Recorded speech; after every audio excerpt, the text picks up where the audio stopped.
Hello. My story is pretty long and convoluted. I had left New York City to sail tall ships on the Atlantic coast and headed to Guatemala for a quick trip and to study Spanish. I wound up living there for the better part of 10 years. Initially, I volunteered at an NGO that focused on sea turtle conservation and worked with a team of British volunteers that wanted to start their own project. I wound up building a house there in a fishing village that started to become developed. I continued to save turtles and started to work with a veterinarian that wanted to spay and neuter street dogs. So I helped coordinate periodic clinics for local villagers to bring their dogs and cats to get fixed, vaccinated, and started on preventatives.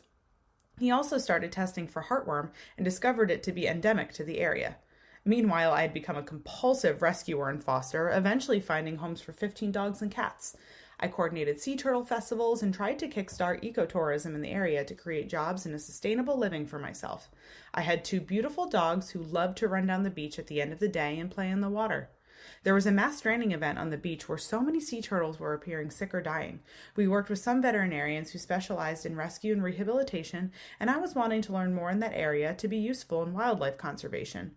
We also didn't have regular veterinary care at the beach, so I decided to study with Penn Foster online to get my vet tech degree and also give myself options for work should I return to the United States. I did the bulk of my program when I was in Guatemala on the coast, with occasional trips to do exams and practicums.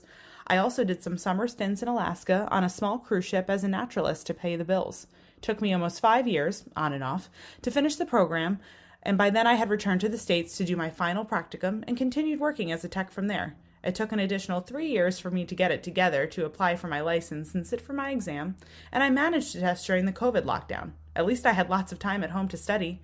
So here I am up to my ears in work, now with the pandemic adoption boom. Who would have thought that saving turtles would lead to teching?